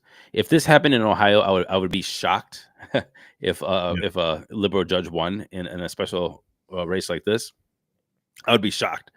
And then it would be hard pressed for me to figure out like what that really actually means on a larger scale. If Vivek Ramaswamy lost the governor race in 26 to the challenger as of right now, Amy Acton, I would be shocked. But what would that mean? And Is then he running in Ohio? Huh? Is he running in Ohio? Yeah, he's running in Ohio. Is he even from Ohio? Yeah, he's from Cincinnati. Okay. I thought it was Texas or something, but okay. I mean, same. But but no, I'll be shocked. I don't know. I really don't know what this means for Wisconsin. But I know Wisconsin has always been like a pretty the most toss up of the toss up of these states. So okay. So, I think that it means. I think it's definitely going to mean a lot for. I think it was big though. It was big in terms of like what it could do for Congress because again, one of the most gerrymandered states in the United States is Wisconsin. So, right. Is this going to now go to a vote of them overturning the current maps, saying that they're unconstitutional and having their maps go back to the drawing board? If that is 26 looks a little different, then it's going to look. Will there be new districts by 26 though? I would assume if the I don't know, that would be up to the courts, but I would assume if they said that the current maps are unconstitutional, they're not going to let them ride for the next 6 years. So I would assume that they will go back to the drawing board, and that's what happened here in Ohio, where the maps are going back to the drawing board this summer, hopefully, and we will have more maps, different maps for 26. Now in Ohio, we have I think we only have one liberal judge on the bench right now. So, like whatever they draw, You're screwed anyway. Whatever they draw, I don't care. They can draw like circles and squares and have their kids do it on an iPad, and they'll probably pass the Supreme Court if it was challenged here. And so I do think that Ohio in general. So then, what is it? Who is it that sent it back to be redrawn in Ohio? If you already have a conservative Supreme Court. Because this was already ruled like beforehand. Okay. So these more. Say what? Now they can just pretty much ignore the ruling and put in whatever they want. Well, no, they're going to draw them again. And so, to be honest with you, this was the long game. I think the Republicans knew that they're going to win the judges. So they already said that they're unconstitutional. They drew a map that gave us 10 Republican, 5 Democrat congressmen. And now that I think that they're probably going to go to more of a 12-3. And they're going to draw out 2 of the current Congress people. Number 1 would be Amelia Sykes over in the Akron area, and the number 2 would be Marcy Kaptur. Let me guess, they're both Democrats? Yeah, they're both Democrats. And Marcy Kaptur is the longest serving woman congressperson in history. And so this is her 42nd year, I think. I think she was there since 82, whatever that makes it, 42, 43, 44 years. Anyway. Yeah. And then Amelia Sykes, which is probably gonna be very easy to draw her into a more red district. There's a couple of districts that can't be really, I think, reddened up. Cleveland area would be very hard. Columbus and Cincinnati. Cincinnati probably could be redded up a little bit, but so it could be a 13-2 district state or a 12-2. So it's 12-3. But long story short is now we have these 2 states, I think, kind of like going to wash each other out. That's if these liberal judges say that the maps are unconstitutional. That's number 1. The one thing that happens with this case. But the second thing was the voter ID that Wisconsin, I think, pretty distinctively said that voter IDs should be a thing. It was what 62.8% to 37.2% voted yes in favor of voter ID requirements and putting that into the state constitution. Yeah, so this is a lost vote. Wisconsin voters also approved a ballot measure to enshrine the state's restrictive voter ID requirement into the state constitution. Wisconsin lawmakers passed a voter ID requirement in 2011, which allows certain types of IDs to be used for voting, limiting common forms like student IDs. So I guess what they're saying is they're not allowing student IDs? So in Ohio, we did the same thing. Like there's only you only can use government issued IDs, and that's a state ID or a passport I think you can use a military. I don't think you can actually. I'm sorry. I don't think you can use military IDs anymore, or maybe you can. But I think there's only 3, and then everything else you can't. You can't use student IDs. You can't use bills. You can't use registrations, car registrations, or all kinds of different things that they said that you should be able to use. And honestly, when you have 62% of the populace saying like, no, voter IDs are a good thing, I really wish Democrats would just drop this already. Just have an ID. Why is this? Why do you? I don't understand why you would not want a voter ID on either side. If you're really pushing for free and fair elections, don't you want somebody authorized or qualified to be voting in the first place? I think this is a losing issue from Democrats, and I don't know why they keep pushing it. They keep saying that these are racist policies, which I think is a racist statement itself. But I don't. Voter ID is a good thing. The only thing I would say with this is that I think that voter IDs in these certain states could be probably made expensive. So I mean, but I think I still think that's maybe there should be price control, and I don't know on IDs, but I just looked it up in Ohio that a new ID or renewal is only $10 for a 4-year ID, just not a driver's license, but an ID. If you need a duplicate kit for 4 years, it's $9, and if you're 16 years or younger, it's free. So I mean, obviously you're not voting when you're 16, but the cost for a Florida identification card, original, renewal, or replacement is $25. which is getting a little pricey. Yeah, that could be lower. That definitely could be lower. I personally think they should be free. Just give your I think if all you want is an ID because it's something that the government is requiring you to have for everything you do, should be free. I agree with that. Driver's license, pay for the driver's license. I agree with that. If it's just identification, then yes. If it's your driver's license, sure, fine, $25, whatever it is. Yeah. All right, so a win and a loss in Wisconsin, 2 losses in Florida. A win and a win in Wisconsin, and 2 losses in Florida. Yeah, see, I know the extreme, and this is more left leaning democracy docket. Like I said, this is a kind of a subsidiary or affiliate to Brian Tyler Cohen. But I have no problem showing my ID going in to vote. I mean, I think it's a common sense thing. You got to show an ID to go into a bar, and nobody has a problem doing that. So we got some time left, so let's go over some of the news that's happening right now. Ooh, right now. Let's go for it. Yeah. South Korea, their impeached president has officially been removed from office. Are you hearing me, Donald? It can happen to you too, buddy. Let's go to that. There we go. So CNN's reporting that South Korea's impeached president has been removed from office. China strikes back at Trump with their own tariffs. Shocker. Dow drops 1,400 points. NASDAQ is set to close in a bear market as Trump's tariffs sell-off worsens. Live updates. That's some guy who clearly not happy. Yeah, he doesn't look happy, does he? Yeah. Were you the one that said something about Powell and his reaction to Trump? I think this is trying to force Powell's hand. Powell is independent of Trump. And I know Trump, even before he got into office, was trying to say, "Hey, let's cut the rates," which would probably fuel inflation a little higher. But I think he's trying to force Powell's hand to cut rates like now. And I don't want to do that, but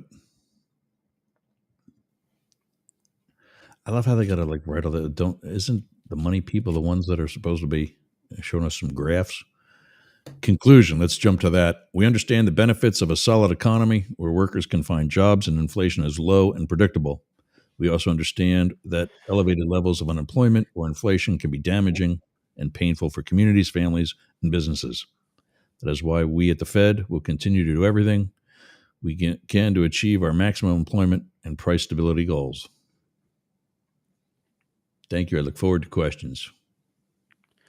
It looks like Trump just truthed. This would be a perfect time for the Fed chairman Jerome Powell to cut his interest rates. He is always late, but he could now change his image and quickly. Energy prices are down, interest rates are down, inflation is down, even eggs are down. I love that. Anytime Trump says something, it's automatic gospel, and there's nothing to be challenged.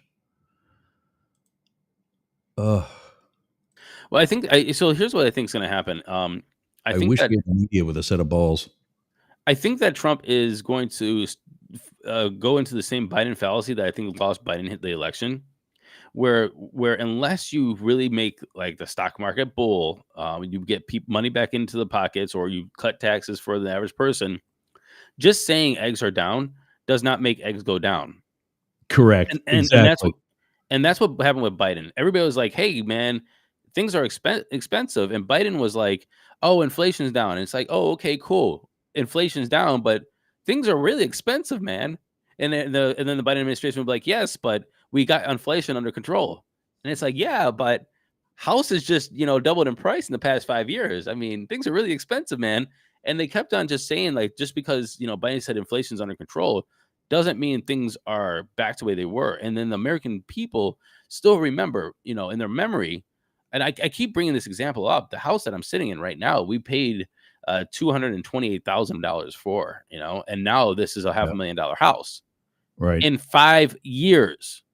And that's with 23% inflation plus, just adjust for inflation, plus the rates, plus a reasonable return of say 4.5%, and then the market around us. We're talking like we wouldn't buy this house now because we just couldn't afford it, and we wouldn't want to because it's like this was a $240,000 house, 5 years ago, 6 years ago. It's absolutely insane. So I think Trump is going to fall into that same kind of fallacy where unless prices really start to go down, which you don't want prices to go down, or people get to have a lot more money, then you're going to get people are just going to vote you out at the polls because there's no way that they're going to be gaslit again. Well, he's also, I think his mistake is that he's believing his own shit. When I said he's very calculated, he knows tariffs were not really the best response for what should have been done. Maybe they were the best response for what he wanted to do, to support your argument that he's tanking the economy, but maybe not for what he could have been doing. I think that the mistake he's making is that he's believing his own shit. Flat out. I don't know, man. I don't know. I mean, like I don't know. There's GOP senators now that are starting to say, hey, enough is enough. Well, everybody's being reactionary toward the markets and their constituents losing money in their 401ks right now, which rightfully so. Yeah. So, but I go ahead. I was just going to say, he's been talking tariffs since before November. And I know you're not going to talk against your candidate, but why are we not saying alternatives? When every economist worth their salt said what's happening right now was going to happen, and they said that a year ago. Mm-hmm. Why is somebody not just at least offering another option? And you can put Democrats into that if you want to.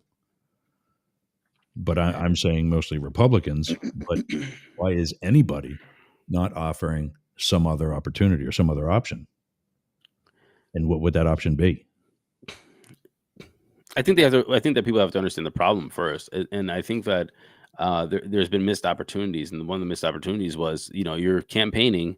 At least I was in 2022, but and people like Tim Ryan was, but people that were on the ground in Ohio, you're campaigning on something like, bring the jobs back to America, and reshore our supply chain and trade schools and stuff like that, but nothing was really done. And Jon Stewart and Ezra Klein had an interesting exchange the other day where they're talking about how to use and get approval for broadband in the bill, using the Build Back Better bill money, and the different That's steps. four.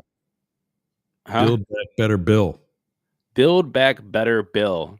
Yeah, that's four. And so Ezra was breaking it down to Jon Stewart, and it was just like how cumbersome it was. Not even cumbersome. It was an absolute bureaucratic nightmare of how to get money to build broadband. First of all, broadband is absolutely stupid in this point. Delayed cable and have that kind of huge infrastructure is absolutely dumb. We are way past that in technology terms. The fact that there's money for that shows that the government is just spending money like drunken sailors on stuff that was invented in 1980. Aren't you the one that says that our internet is essentially intentionally lesser here than places like Europe and Asia? I don't know about intentionally, but it is. Well, what about, I guess my whole theory is like, why would you lay cable if Elon? Now, I'm not saying that you have to use Elon satellites, but if there are satellites that give you broadband, already, like, why would you lay cable? Is it satellite though? Because I had cable, as in like Spectrum, Comcast, the cable companies with the copper, cable, and it sucked. Yeah, that's what they're trying to run. That's the whole infrastructure idea. Is that but what about fiber optic? Why are we not? Oh yeah. Fiber. The fact is that they're going to dig up trenches or put them on poles and run cable to your houses in rural America instead of just throwing a satellite in geosynchronous orbit in space and taking care of the whole region. It's dumb. Okay, that's my opinion. It's dumb. Is it as fast though? Because from what I understand about Starlink is not fast. Starlink is for texting. Starlink is for sending emails. Starlink is not for broadcasting this show. Well, I think a good example is when I was watching the SpaceX launch over in Texas, there was the news stations on like streaming live over on the coast there. And every truck had a Starlink uplink on the top of their truck. It was a satellite just put on there, and they were streaming live to their news agencies. I was in front of Telemundo, but there was Fox News next to me. There was CNN next to me, and they all had Starlink up there. So, okay, so was it that, or was it microwave trucks? No, it was Starlink. It was literally Starlink branded. Okay. Yeah. All right. Yeah, it was Starlink branded. Absolutely. Especially being on the water. I definitely want to get something like that for on my skis or later for on a boat. If for no other reason than to call for help. I mean, well, all these airlines are now putting Starlink on their planes, so you can have proper internet while you're flying. Pretty damn cool. I mean, look, and then you could always make the argument like, oh, there's a satellite up there. What if like a foreign adversary just goes up there and shoots a couple of nukes and takes down satellites of that are in orbit? That is a thing. Okay. Coming up in 15 minutes is Sportcat's Daily Gazette. Watch that 2-hour show, because one of the things that he shows people is, what is it called? Bitwar? It's a website that tracks the electronic attacks from one country to another. And the lights that are going back and forth on your screen, talk about being at World War. Look at that site. Which reminds me, I need to send him the link so he can come on and say hello before he goes live. Because we've got room for a third person, and he's conservative. He's not political, though. I know he's been on the show a couple of times. He sounded pretty political when he hopped on this show. Yeah, I know. He just, it's not his thing. He doesn't like it. He talks about it. He talks about it in his new show that he's going to be doing next in about 13 minutes. But yeah. One last thing, then I'll let you go and start your weekend. Speaking of technology, another fallen soldier from the Trump administration who apparently is not loyal to the Trump administration. The head of the National Security Agency, General Timothy Hall, was fired as per the recommendations of, I forget who it was. Let me see if it says in here. And the deputy had been fired, according to two prominent Democrats in Congress.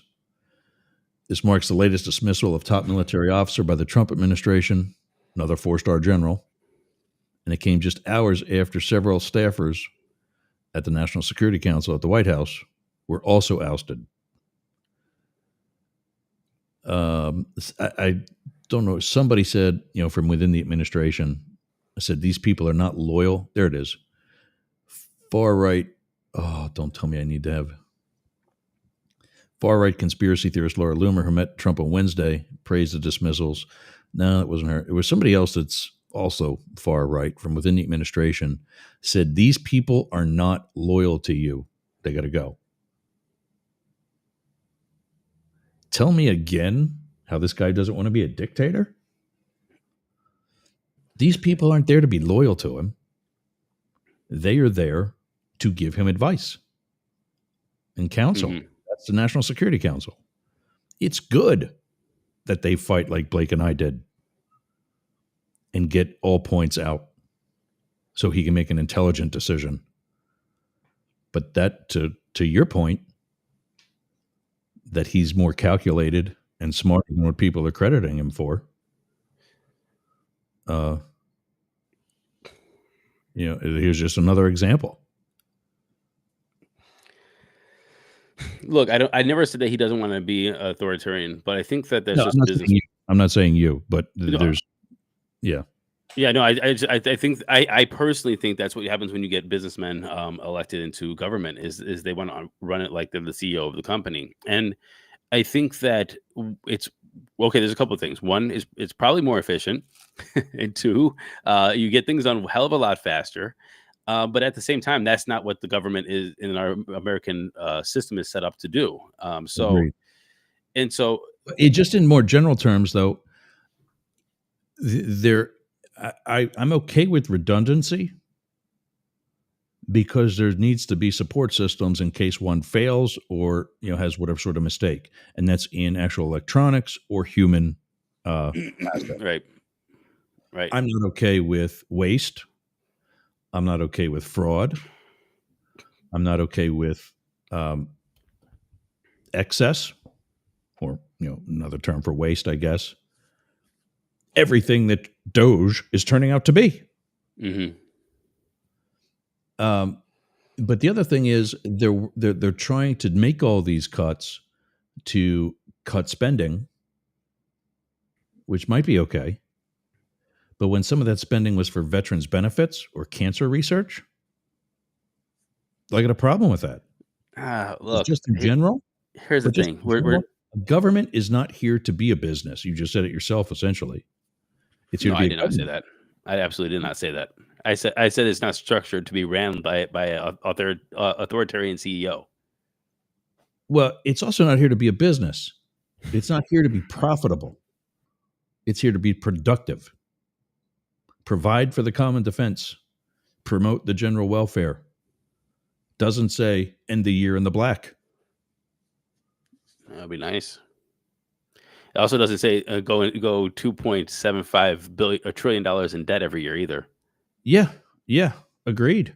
And so I think we have two things. Number one, let me just comment on that really quick. Number one, I think that it's Peter Thiel's philosophy, and a lot of these guys' philosophy of they don't really believe in democracy. They think that it would be much more efficient if benevolent, successful people just ran things and made the decisions and got the things done. And so I don't think that a lot I guess of a these slippery people slope. actually believe that the whole democratic checks and balance idea is a good idea, and so they're probably not operating off that idea. So I think Yeah. that is kind of where we're at. But the second thing is the conversation that we're having about cutting spending. It's like no matter what your thing is. So, for example, my girlfriend, she's the doctor. Her thing is all about patient care, well being, health, yada yada. So any kind of cuts to that is a no go. A lot of people are Right. talking about HUD and cuts to HUD.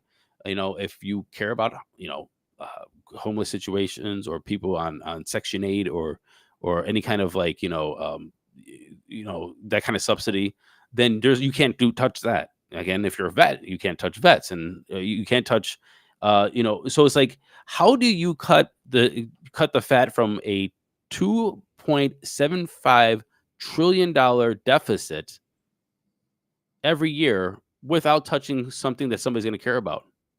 And Yeah. I just don't. Everyone's gonna be pissed off. I understand and agree with that.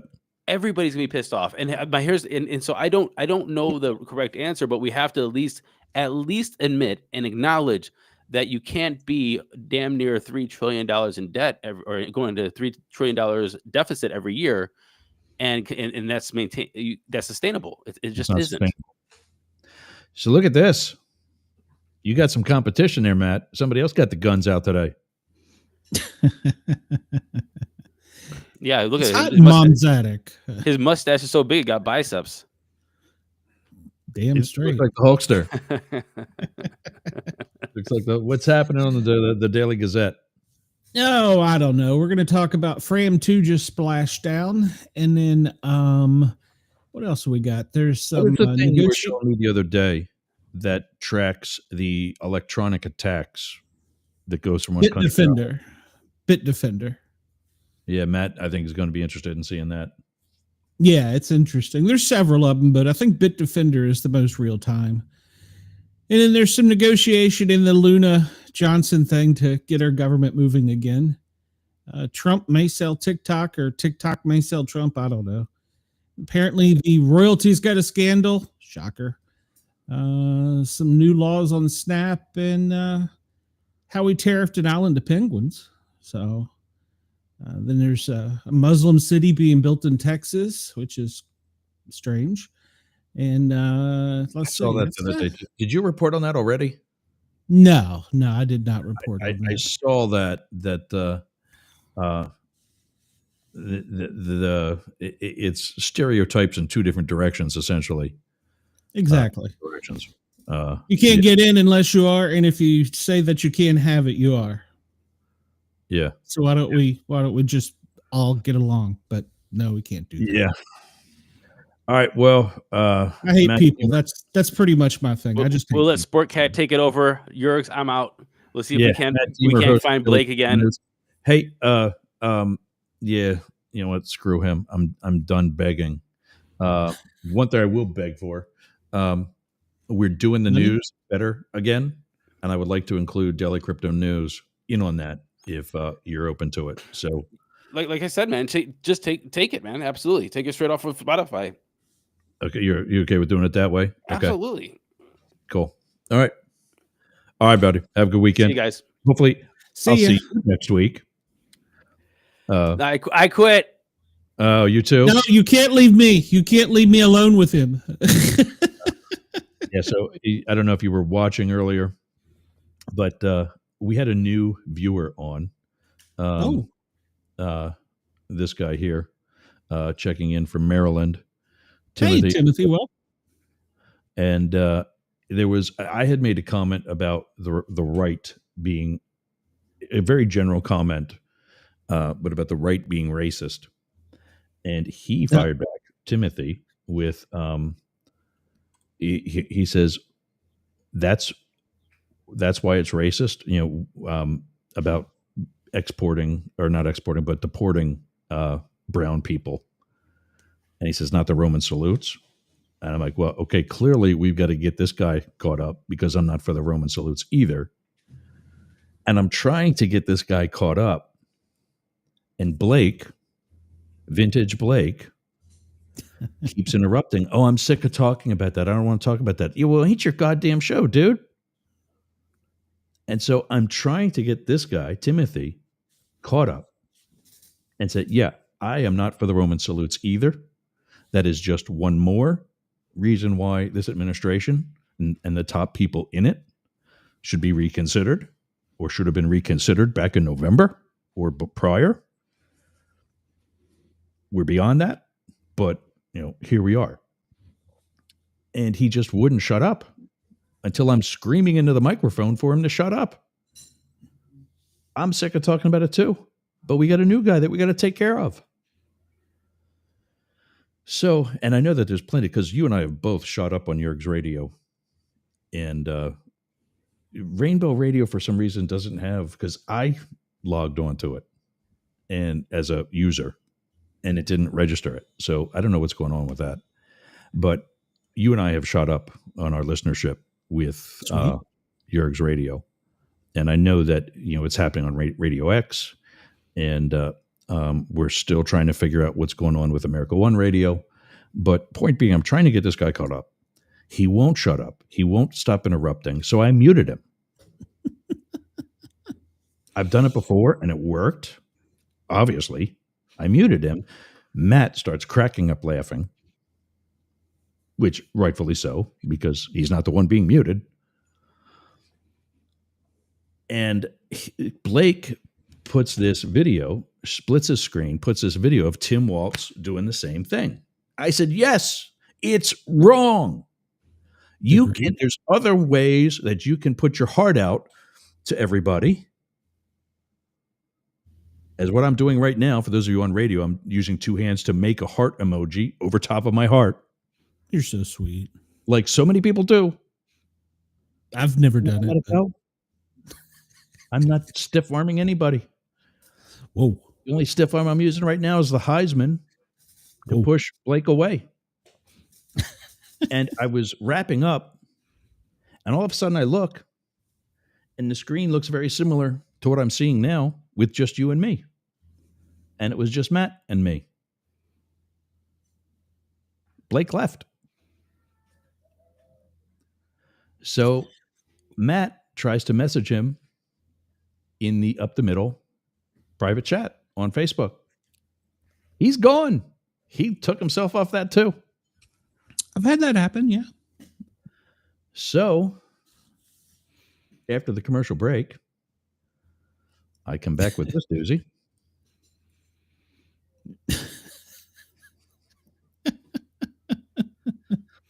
That's racist. X over our former member on the right. I gotta get one of those. Yeah. I'm too fat. Welcome, Timothy. Hope to see you on Monday. We are here every day, 11 a.m. And Eastern. We need to tell Timothy he needs to come over to the YouTube channel Para R Normal Guys with a Z, and he needs to join our chat there, where he's probably a little bit more friendly welcome than on your show. But hey. No, Timothy I had no problem with. I didn't need to read him. I just said, to be clear, I'm also, my comment was, it's definitely an issue with brown people, because after all, you can go back and forth through the 5,000 plus miles of border with Canada and not see one person being arrested on suspicion of being Canadian, unless they're trying to smuggle goods over the border at this point. Maybe that's an issue. Got to watch out for them. I went into a diatribe about Elon Musk's history. Well, but he is a known supporter of apartheid. Let's be fair here for a second. If you look at the Canadian border and you look at the Mexican border, you're going to see more white people up there because, that's where they are. And exactly. On border, you're going to see more brown people because that's where they are. On suspicion of being Canadian. Just the ones coming across the southern border on suspicion of being Mexican. No, I think you're stereotyping a little bit yourself. So no. Yes. What numbers are down? What numbers are down? It doesn't have anything to do with their skin color. If they're criminals. Crossings, where are they down? Mexico. They're not down on the northern border. They were never happening there. That's because we didn't have a problem. Yes. Well, I mean, we had a slight problem, but not a major problem. Exactly. But So don't tell me that the security on the southern border is any different than the one on the northern border. I was there. well, I think we just need to set up like a little DMZ and on both ends and say screw it. But that's just me. I might be a little extreme on that. A moat with 8,000 alligators. miles worth of DMZ. It's Well, a little different than the one in Korea. Well, I mean, but we do have to do something to curb the problem. And yes, I mean, that's just like saying inner city Detroit. You're arresting more people of color than you are people that are not of color. The population. Come on, man. I mean, that's math. You can't get away from math. Yeah, but point being, this was I mean, we're worried about jobs, lower level jobs. What? Third string on the hockey team? If they fill out the paperwork and come across legally, what's the issue? No argument there. But that's the problem. Canadians aren't trying to come across legally or illegally. They don't like us right now. I get in trouble on my show because of that. So you think? Yeah, I don't like us either. I don't. Well, I mean, there's days I do, days I don't. But yeah, I got in trouble on my show for that too. So you're not alone. For what? For which? I had a Canadian author on, and that was the headline of the day that Trump was going to take over Canada or something. And so I asked her I politely asked her, I said, so how would you like to be part of America or the 51st state or so? I don't know. It was a joke. It was just a quick, and it was like, oh, wait, I'm just messing with you. You don't have to answer that. Yeah, she got all pissed off and went to her agent and complained about me. But hey, that's okay. I'm all right. Wow. Went to the agent. Yeah. Her agent called me. So we got to talk about this. I'm like, we do? I'm like, okay. Well, you want me to send you the clip where I told her it was a joke and that she didn't have to answer the question, that it was just the headline of the day. I said, I can send it to you. I said, but no, you know what? You do need to answer the question, and you need to say, no effing way. Well, she did answer the question. And she said, we're happy being Canadians. And I said, well, we're happy having you as neighbors. So I'm okay with that too. Exactly. You're not speaking for Donald Trump. Not every day. I know you're more of a supporter than I am, but even you have common sense. Occasionally. Not often, but once in a while.